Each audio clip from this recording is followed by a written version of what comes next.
Ladies and gentlemen, we are on the brink of a match point in favor of 100 Thieves Academy. And I feel like we just got here, Kangas and Josh, so it would be a damn shame if we all went home after one more game. So, you know, we're not necessarily rooting for either team because we're big fans of both teams and we want all players to do well, but that's at the end of the day, guys, that's the point. When we come in here for the Academy playoffs, we want to see both of these teams playing at their best. And right now, even though Immortals had a better game 2 overall, Josh, it didn't still seem like that they have fixed all the kinks and errors that they were having trouble with in game 1.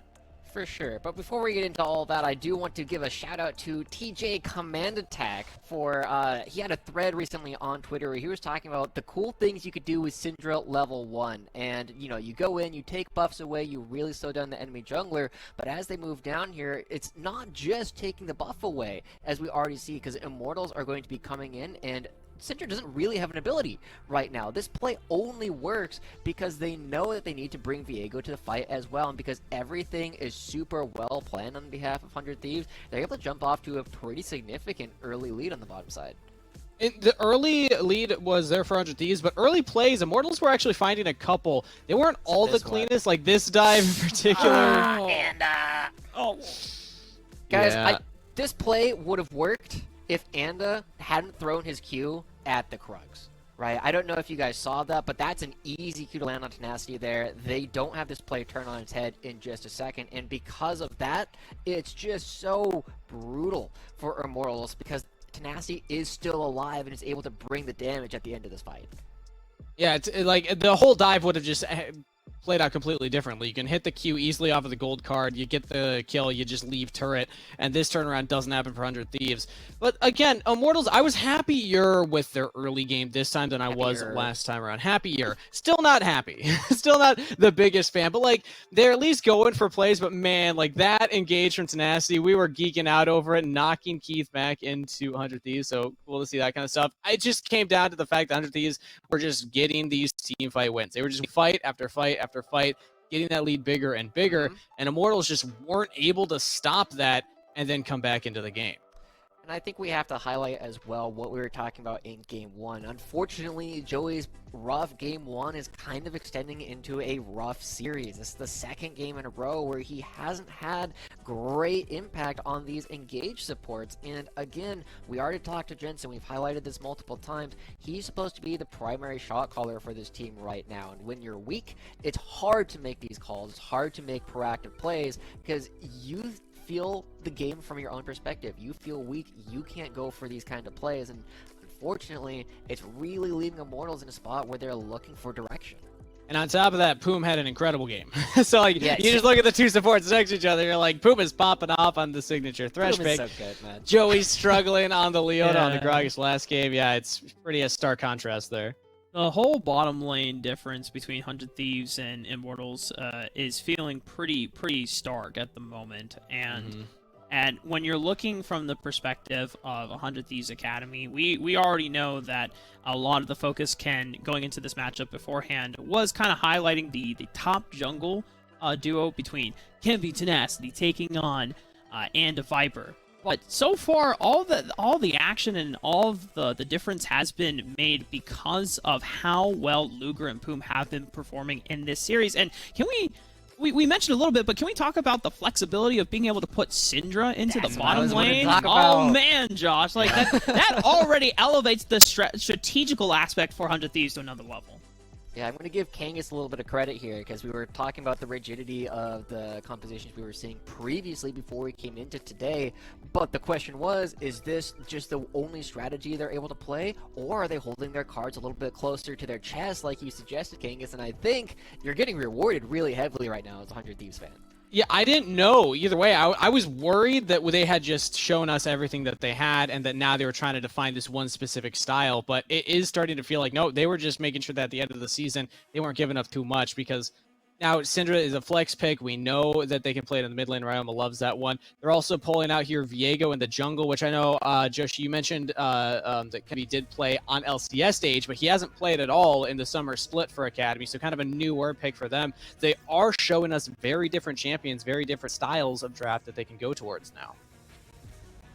I think the other thing to remark on, too, is I think after the stage game they had against EG for the LCS team, I feel like 100 Thieves just look more fired up. And sometimes there's a lot that can be taken when you have a team like 100 Thieves who have been on the top half of the academy standings for quite a while, and then you know, put it bluntly, you get your butt handed to you by a much better team on a bigger stage. And so sometimes that's the kick in the butt that you need to kind of like pick yourself up and be like, okay guys, these are the things that we are like clearly having problems with, and we need to get them straightened out before we get into academy playoffs. And now they are just looking more like a better oiled machine than Immortals Academy. And when now as Immortals Academy you are backs against the wall, 0-2, this is where the real climb begins if you are Immortals, because now every game is important. You have no more room for error here, Josh.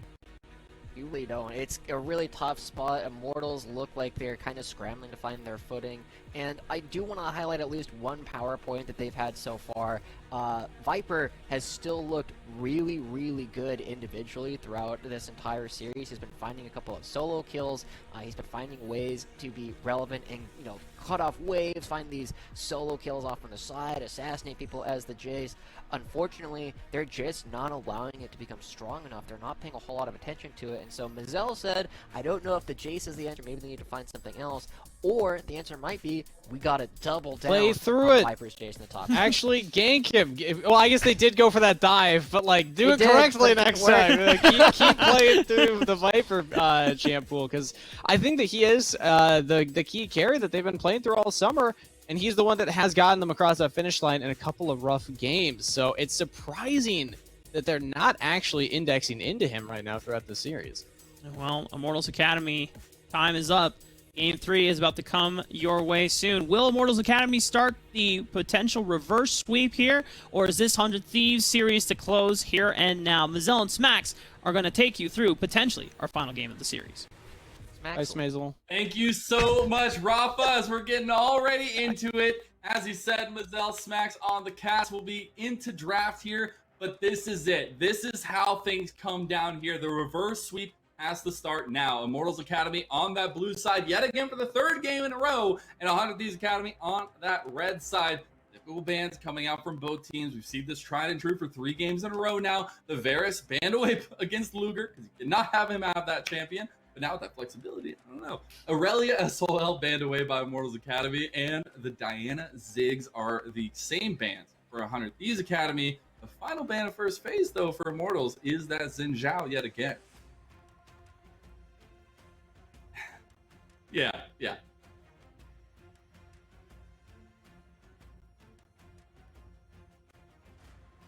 Oh, hello! I was muted. Oh no! I'm back. And 100 Thieves did ban Thresh. You're just gonna have to pretend and just like believe me that I predicted that they would ban Thresh. Yeah. And Lennon, you can attest to this. 100%. I got your back through and through. We do have Keith getting the Aphelios for the second game in a row. We'll see if that can kind of turn things around for them. The biggest question here is we don't see adaptation in the draft, at least in the first phase, which means all of those pieces that 100 Thieves Academy, except for that Thresh, right, that they've been able to whip out in this series so far are on the table. They've got so much to pick from, and that frightens me from the side of Immortals Academy as we see the Syndra hover. Back to the Syndra flex for 100 Academy, and back to the Viego too. Another flex pick. 100 Thieves have a lot of options at their disposal, and a lot of options that have worked very well so far. I got something, Smacks. I'm just going to say the big brain move here is to give Ryoma the Syndra this time around. 100 Immortals going to be thinking, oh, it's the Luger. It's the Luger Syndra. But this time, we might change it up. We do get a change up Immortals Academy. This is what I like to see. You're not opting into that TF. You're opting into the playmaking ability of the LeBlanc. Mash up with the Lee Sin. Very well, could be Syndra mid into the LeBlanc as well. This is a pretty favorable matchup for really whoever has the better fingers, honestly. It's a tale as old as time, Syndra and LeBlanc. If Syndra can land the stun and deny the dash in from LeBlanc, then Syndra wins. And if the other thing happens, then LeBlanc wins. So we'll see how that goes. And it will be a Nautilus in the bottom lane. A good pair with Syndra and just a good standalone champion by itself. Yeah, a lot of engaged potential there for Poom. Poom has been on point with the hooks this series so far, so you get a little bit more of that. First time we're seeing Nautilus on the day, so I'm interested on that aspect of it. But 100 Thieves, with their second phase of bans, they ban away the Braum, not a ban that we've seen in this series so far, and Immortals also ban away the Renekton. Moving Braum is nice against champions like Syndra, where most of their burst does come from that Unleashed power and be blocked by the Braum shield. Removing the Leona from Joey as well, still respecting that Joey did have some good plays despite going down a lot and didn't have a lot of follow-up from his team when doing so, but pushing Joey onto perhaps a third champion. Gragas still available if he wants to go back to it. And Ballista banned too. So we're now into the final phase. If 100 Thieves Academy want to again, they can save this Syndra pick as still a blind. You can move around between mid lane and bottom lane, or they can just lock it into mid lane right now and pick Luger, a nice marksman. Yeah, I do wonder, right? Because we got to see the bot lane of 100 Thieves actually play pretty well on that Syndra Thresh combo, right? And being able to find things along those lines is super important. The Thresh banned away this time around. You got to change things up, so I do like the Nautilus opt-in. But this pick right here, that means that we're getting Luger Syndra again. We're also getting Ryoma's Rise. Even better, Lennon. You know, Exactly. You just have an even better champion into LeBlanc and just lock in Luger for the Syndra. He did very well in it in game 2. Yes! Ooh, okay. Yes! So, this is a champion that's been banned in so many of the games of Academy regular season. I was wondering if we were actually going to get a look at this, but Viper, he's done playing the Jace. He's going to pick a tank, unless this is going support. It's going support. Good. Okay. I was gonna say the biggest thing for me with Tahm Kenches is like for me they fall into two baskets, right? You get the Chad Tahm Kenches who make those aggressive plays now with the Abyssal Dive and things along those lines, and you get the supportive Tahm Kenches. Support Tahm Kench, it could be thing, it could be good, but you're going against Tenacity's Fiora here. Yeah, that is very exciting for us. We get some Fiora action up in the top lane, some high octane split pushers of Camille and Fiora, and to pick this champion against Viper Anda when you know they're playing Lee Sin and Camille, and they have Pretty on LeBlanc, this is very risky for Tenacity, but if there's any game to do it, it's the one where you still have 3 more games to figure, or 2 at least, to play with. So Tenacity maybe going too far, but at the same time, it is pretty warranted with the way that we've seen him play so far today. All I'm seeing on this screen right now is the amount of damage dealers we have, the amount of pop-off potential across the board.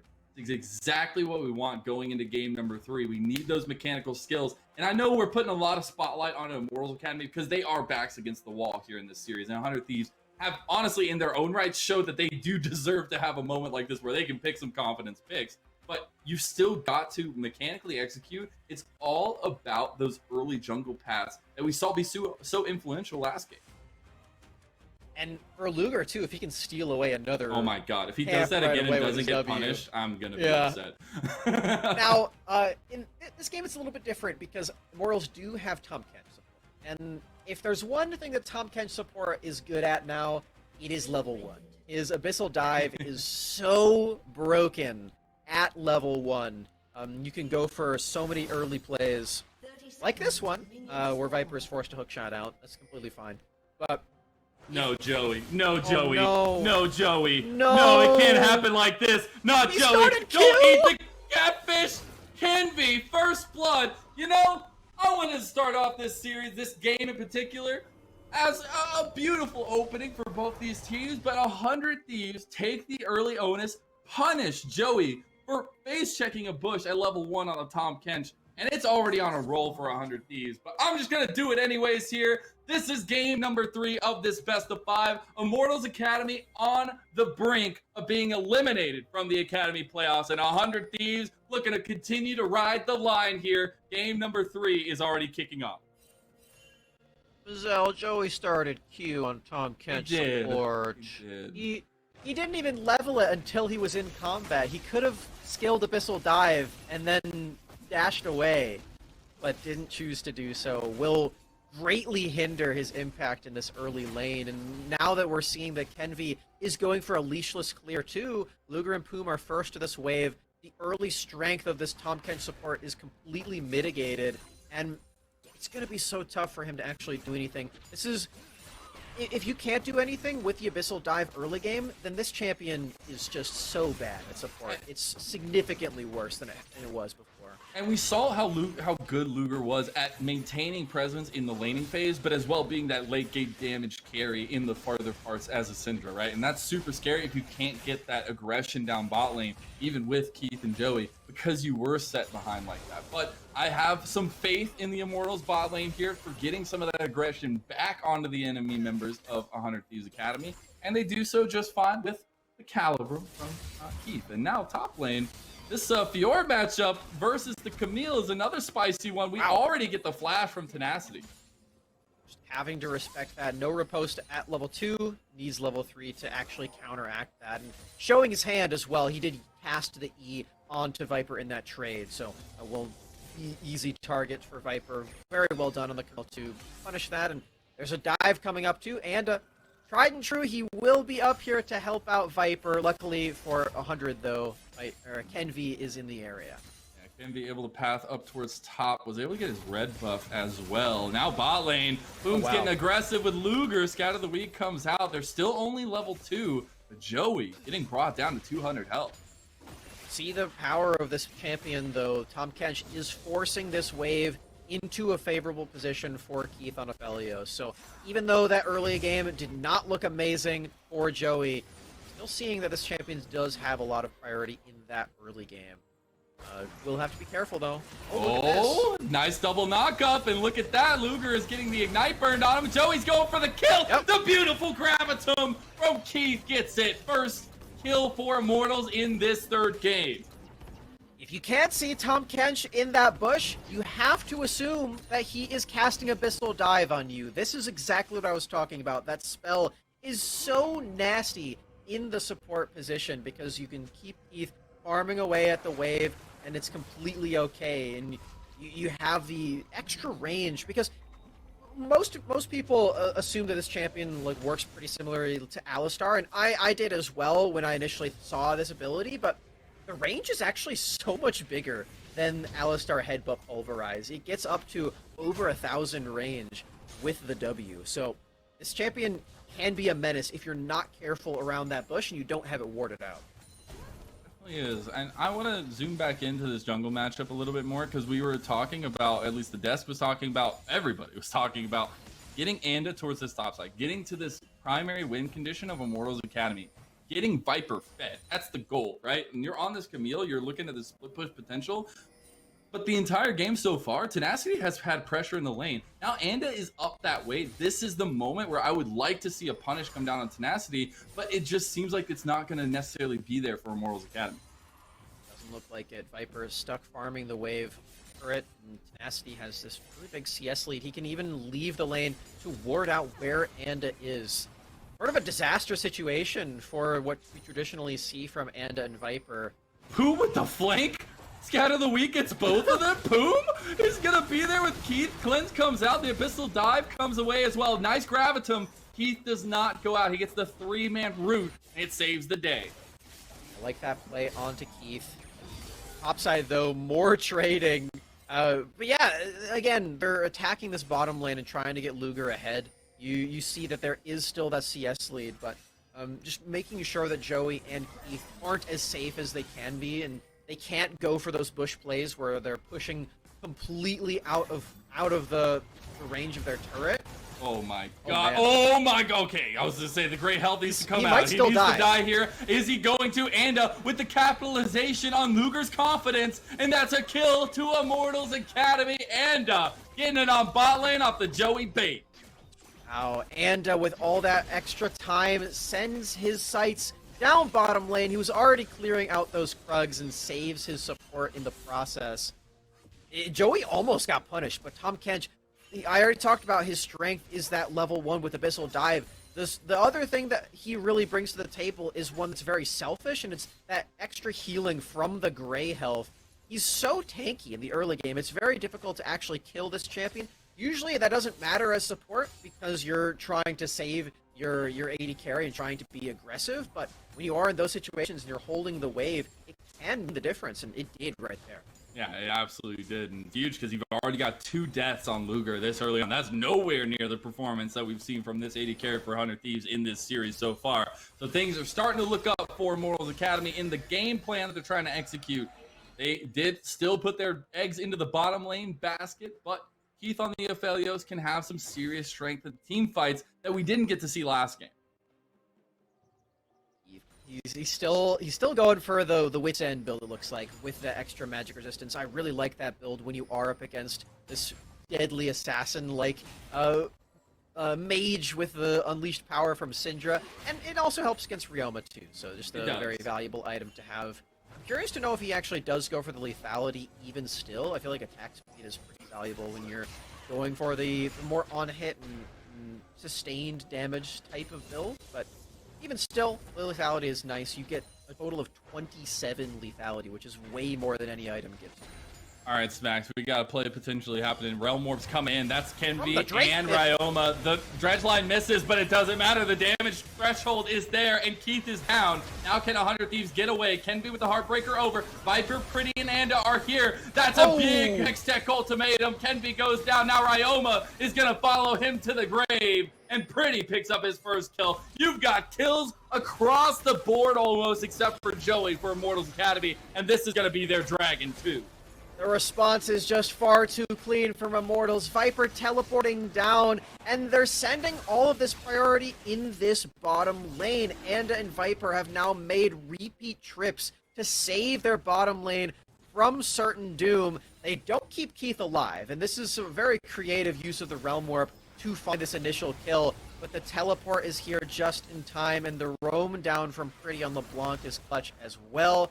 And again, Joey is so hard to kill. They can't get another kill on 100 Thieves' side with the ultimate usage from both Viper and Anda. It's easy to return that kill and find another one, a favorable fight for Immortals, and they get this dragon. The first one that they've been able to get the entire series. Yeah, it's impressive to see the turnaround here in game number 3 when you're in a moment like this, but you got to keep it on, right? Like, you cannot let 100 Thieves be comfortable in this game, rather, and I want to see them continue to put the pressure on. We have a Rift Herald on the board now. We have another dragon in 4 minutes. The big focus is this Rift Herald, is this top lane. The way that Immortals have been able to get gold leads and keep their gold leads too is through turrets in this series. If there's one thing that they've been able to accomplish consistently, it is killing those structures and finding ways to keep themselves competitive that way. So this Rift Herald would do wonders to keep them afloat in that regard. Starting it up at 100 Thieves, yeah. They're trying to get this one for themselves too. They brought everyone. They got the flank though, Viper there. You also have the flank from Tenacity, but he's way over. That's a nice knockup from the Abyssal Dive, and Immortals are finding it. Power Unleashed gets a trade kill back, but Poom gets kicked out to his safety. That's a flash from Keith, joining and getting the kill. Tenacity's all by his lonesome, but they're able to turn it around. Tenacity! He's still alive! He's still alive somehow, some way. 100 Thieves stay alive. Oh, Tenacity, there's still a Tahm Kench over that wall. You have to be careful. Oh, is he gonna go? Wait! Lick him and stick him, baby! Oh man, alright, Joey's gotta be careful. Can he get out of this? He already used the Abyssal Dive. I think he's safe. Oh man. Nice usage of the Tongue Lash to find the straggler of Tenacity, but Tenacity did so much work in that fight. On Fiora, no less. Finding the extra kill onto Keith. Nobody gets the Herald, though. So the main objective that everyone wanted to get when they fought there, still alive and well. The Herald just turns out he got his bucket of popcorn and watched everyone fight over him. Yeah, it was just having a nice seat, right? It's bought the theater ticket, got to watch the show, and enjoyed it as well. We did see pings from Immortals Academy with help pings at least around the Rift Herald. I want to see when we go back to the live game if we see a return there. But this is the fight this that combo is sick. I love this combo from Viper and Joey, and this is the kind of engage from Joey that we've been wanting to see all series long, because we know he's mechanically sound on these champions. We know that he can get the picks out and land his crowd control, but it's just not.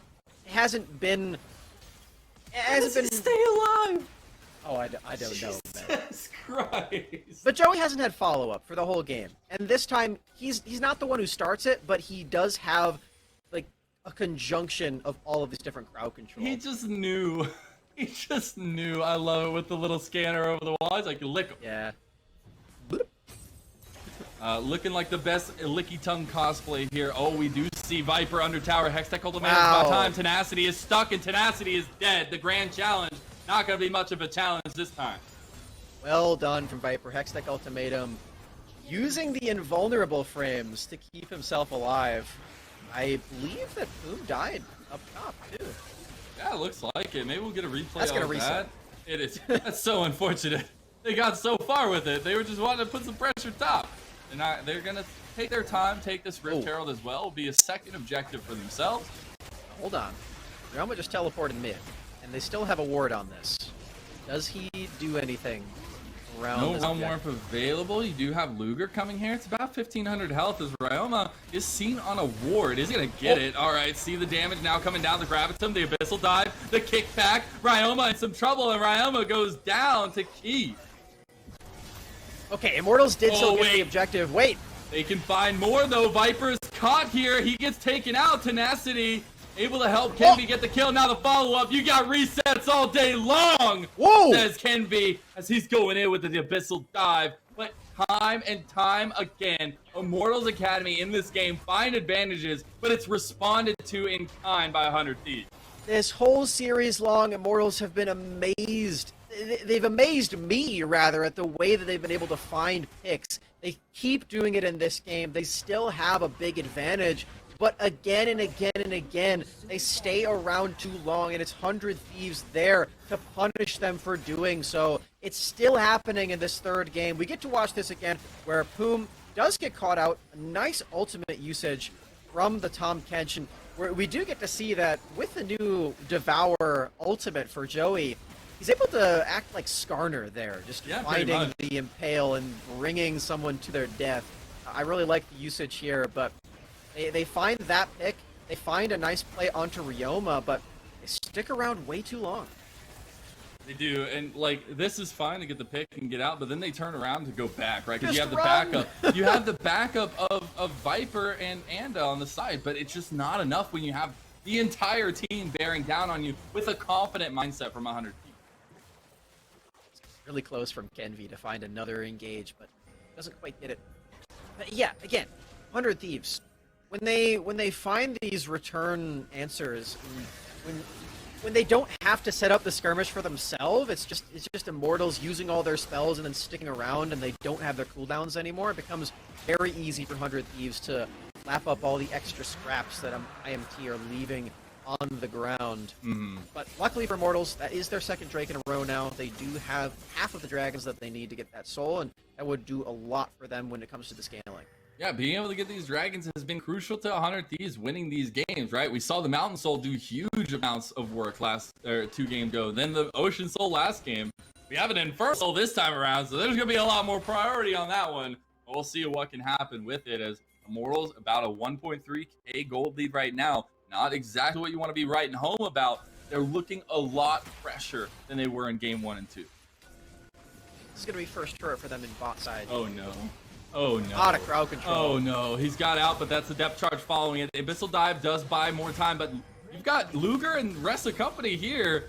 Maybe Realm Warp's gonna bring him a little bit further into the fight. That's all 3 members on the other side of Joey. You have Keith on the other side of the wall, on the wrong side of Dodge. Luger getting taken out by Pretty, though, as that's a killing spree for the Immortals Academy mid laner. Now you got an offset fight in the top. You've got damage potentials from Anda and Keith, but is it enough? Boom goes Golden. Keith is down. They do find one off the back of it as Anda gets the kill, but the resets again come through for Kenby, and he's still looking for it. The dude is bloodthirsty, and he knows he can continue. He will back off after Pretty uses a nice little bit of movement to get away, but 100 Thieves again are able to find picks off the back of it.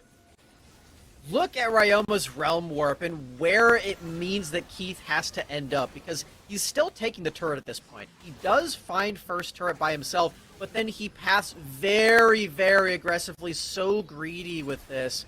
He's now on the other side of the wall to where his front line actually is. And you can see it becomes a massive problem for him because Kenvi and Poom are just able to rout him. Anda is here, and they can threaten Poom's life, but there's a stasis. You have to keep track of what the stopwatch cooldowns are and who actually has them, because it does mean that Poom gets to stay alive. It does mean that Keith gets shut down. And while Poom does go down eventually, it's another trade. Anda gets killed too. And Helen and 100 Thieves, they're still finding diamonds in the rough in this entire game. They are. Oh, it's just crazy to me that we've seen this. Like, I was super confident about the early moves from Immortals Academy, but as we get further and further in, 17 and a half minutes in or so, like, it's getting scary when you're able to pull these things back off of a gold, at least now, same gold differential between them. There's nobody that's really head and shoulders above each other in this game, and that's what's crazy to me as we've reached this precipice potentially. We'll see if Immortals can keep that gold afloat, or if they have already peaked on that gold draft earlier in the game. See, we're getting some shenanigans down towards the Dragon Pit. Looked like Poom was able to dissuade the follow-up from Joey. But it's still looking like split push galore here. You've had the very topsy-turvy matchup of Tenacity versus Viper in the top lane. Nothing crazy has gone on besides the influence in fights that they've had. But it looks like both teams are really opting into these objective fights and the objective control, which leads to those big 4v4s, 5v5s, and 3v3s that you get to see. Now Tenacity not going to pop the grand challenge just yet, just taking some nice damage from Viper. Viper goes in. That's a lot of damage on the Tenacity. Grand challenge ain't going to do nothing now. Viper with the solo kill. I feel like that's entirely just based off the mythic item difference there, because Tenacity going for the Gore Drinker is saying to Viper, hey, I want to be useful in the team fights. I want to be a frontliner for my team, and I want to make sure that we can win that aspect of the game. Oh, no!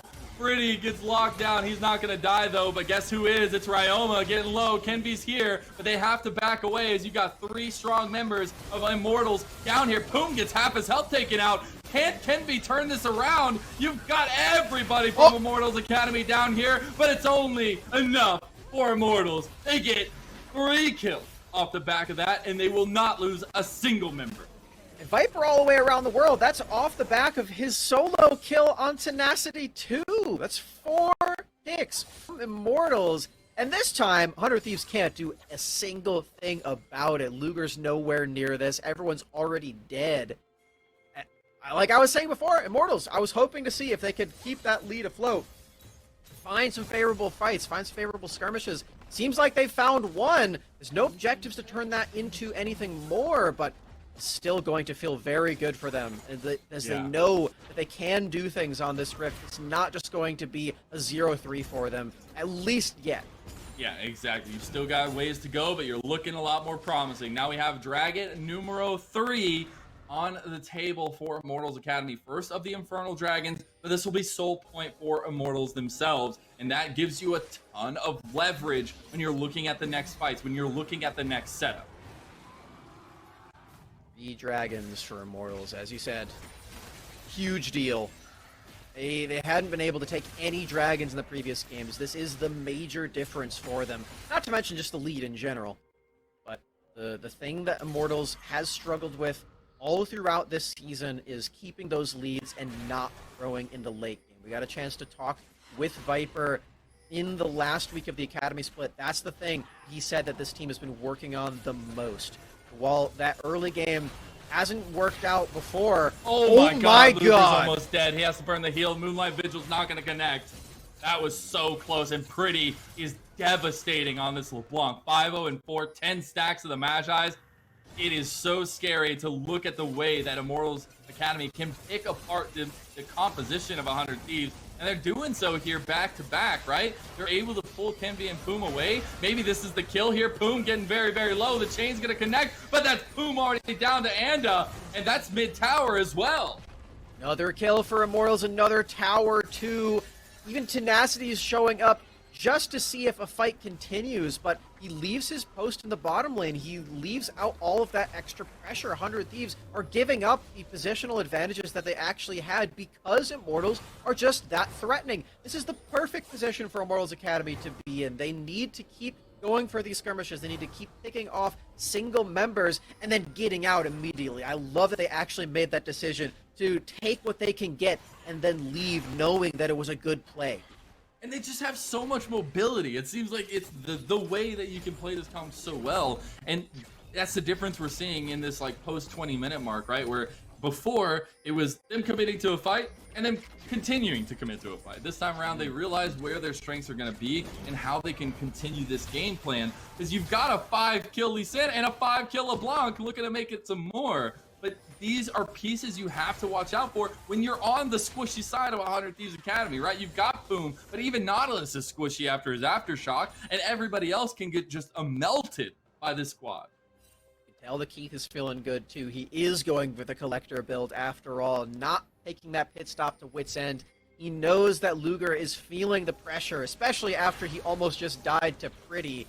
This is where the Syndra LeBlanc matchup becomes a little bit lopsided. If you do send Syndra bot lane, you don't have the same level and experience. Ryoma now getting blown up, but is it enough? The kick comes out, but he's already gotten the shutdown. Now it's Kenvi v Anda, and Kenvi's got this all day long. Anda gets out with a nice war jump. It's a flash from both of them. Can't Kenvi get him? He's got mobility, and he's got damage, but Anda's got it as well. And this is a chase down for the ages here, as Luger's there, but the shutdown finally goes, and Kenvi asserts his dominance. Ooh, it's a 2-for-1 and the massive shutdown onto Pretty. That's a huge influx of gold for 100 Thieves, and it's not traded for anything. Immortals don't actually get anything off of that.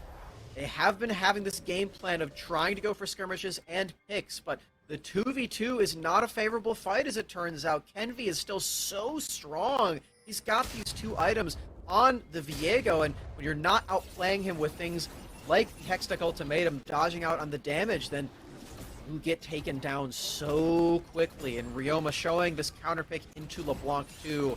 Ryze is the biggest scaling factor in this game for both teams. You have to keep an eye on what Ryoma's able to do. He's almost at 3 items. Yeah, I was gonna say he's looking really scary right now. Also, little side point, but you know, Pretty opting into the confidence build of that Magi loses 6 stacks off the back. Yeah. So that's never what you want to see when you're opting into that kind of placement.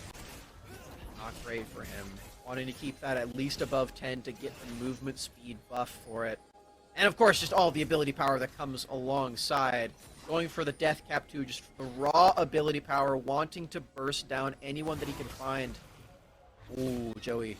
This is a mismatched fight, though. Like, if 100 Thieves knew and like had vision around where everybody else was, they could have taken that just one. Flashed. Yeah, he did. Unfortunately, He's dead. Ram was dead to Anda in his own jungle. That is unfortunate. We'll have to get a replay of that. And we're just caught out by those 2 members. The mid-jungle duo of Immortals Academy, proving to be very lethal. Even after that 2v2 flub that they just had, they're getting revenge. They're finding Ryoma. Oh, talking about revenge. Joey's been clutch all game long. They go for him, but it's a distraction. Oh my god, Anda's dead. Kenvi's on the side. He's all by his lonesome, but the rest of the members are here. It's a 4v3, though, in favor of Immortals Academy. And they will continue to press forward. 100 Thieves need to be very careful with the mobility that Immortals have. They've caught Boom. That's a flash. They're still going. You cannot run from this. There's just no way you get away. And Tenacity able to split it. Now 100 Thieves committing a TP on the other side. Tenacity all by himself. He's also going to get taken. No, he's not. He's just going to flash away. What can 100 Thieves do in this moment besides lose their top laner? And the Drake Soul, Lennon. That's going to be 4 dragons in a row for Immortals. 100 Thieves find this pick at the exact wrong time. And Ryoma, yeah, he just caught in transit. Excellent pick from Anda.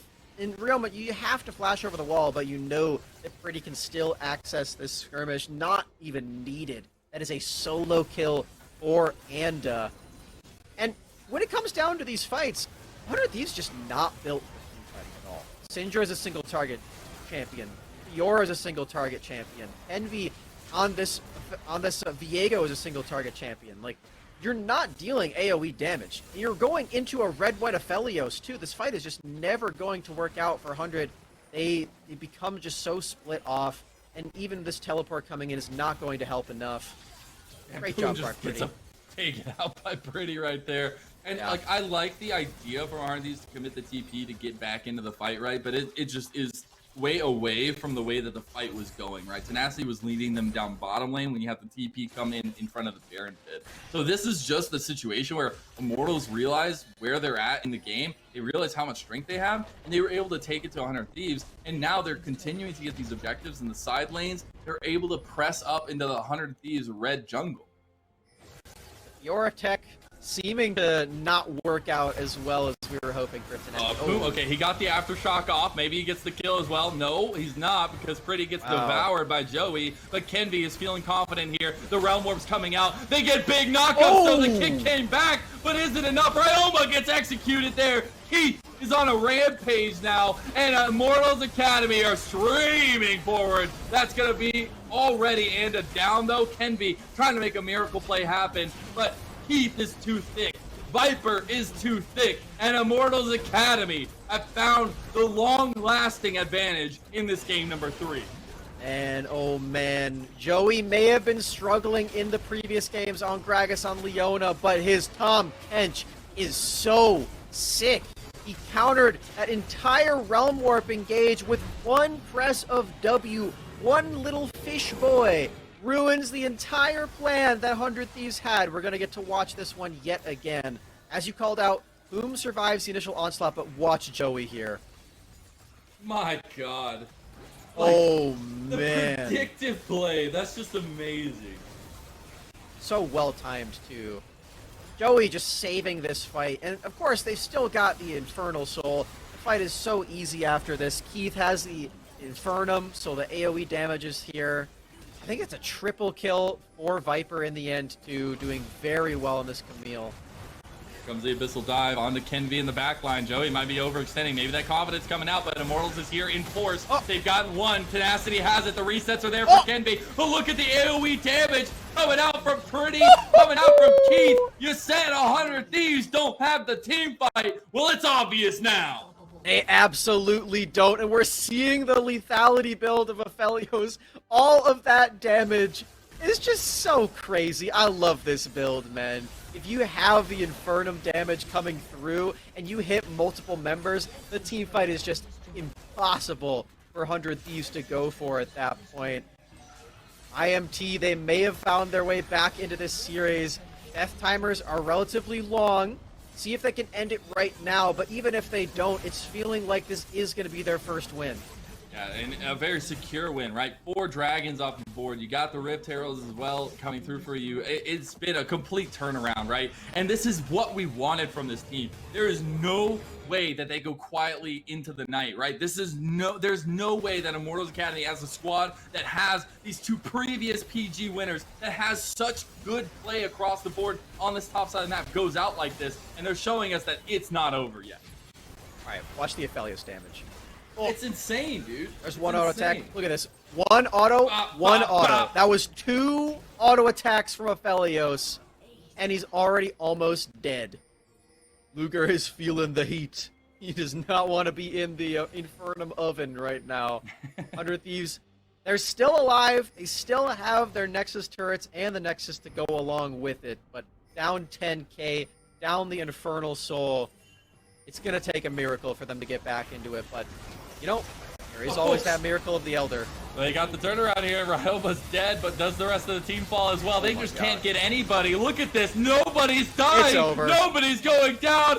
Immortals have done it. They're going to turn around the series right here, right now. They want to bring to a game 4 Tenacity all by himself. I want to see the commitment here. The flashes are coming out. Tenacity. Is he going to get out? No. Anda is too clean. He's too quick. And Keith and Viper are ending the game right now. They're backed up against the wall. They come out swinging with some haymaker smacks. And we got a series on our hands. We absolutely do, Mazel. Congratulations to Immortals for winning at least one game right now and potentially starting that reverse sweep. It's not over quite yet. We still have all the rest of this best of 5 action, but it just got interesting. Definitely did. And it wasn't the way that, the desk was talking about, we were talking about. We want to see, throw all the eggs into Viper's basket up there. yes, he got a little bit of attention, but it was him joining the team. It was him taking the fights down bot lane, the TP plays away from the Fiora matchup in the top lane against Tenacity that just snowballed the lead for Immortals. And that is what I like to see. Maybe you're not putting all those eggs into his basket, but you're getting the fluidity of the team in the strategies that matter. And the team fights look like night and day comparatively to the other two games. And for 100 Thieves, they've tried now a third different style in these games. And this is the first one where their team fights are just not their strength at all. The first two games, they definitely still had some team fighting capabilities. Not this one. They've got Fiora, they've got Viego, they've got the Syndra. These pieces that would have been activated if they had the same like Galio Camille from before, but they just don't have that this time. And you can see the difficulty that comes down to those team fights where this Aphelios build is so good into that, and Joey really turning it on at the last possible moment, turning this series around for his team.